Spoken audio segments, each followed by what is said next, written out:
你不可以就这样离开我。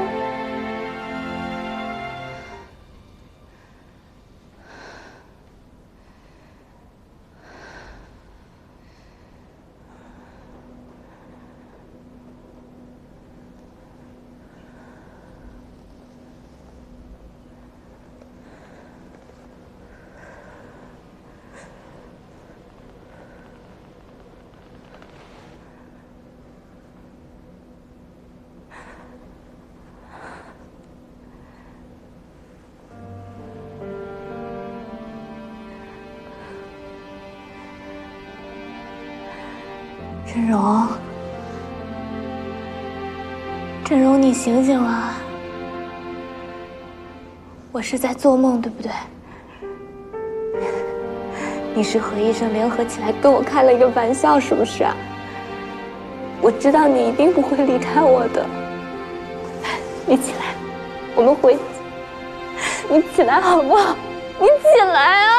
起来啊！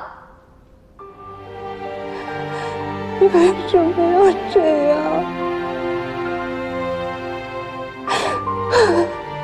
你不可以就这样离开我。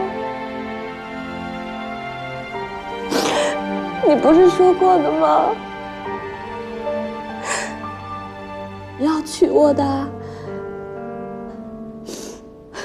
你看啊，戒指，我收到你帮我订的戒指了。我知道的，你已经准备向我求婚了，是不是？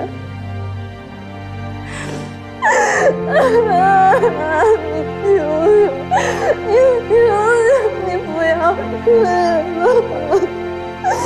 我会改的。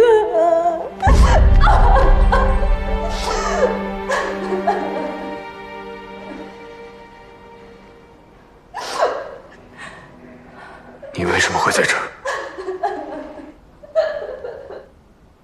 你不配。李先生，你别太难过。对于邵医生的去世，我们也很伤心。他从大可乡回来的路上遇到了泥石流，车子翻了，内脏受到了严重的挤压。其实，在送来的路上就已经……谢谢。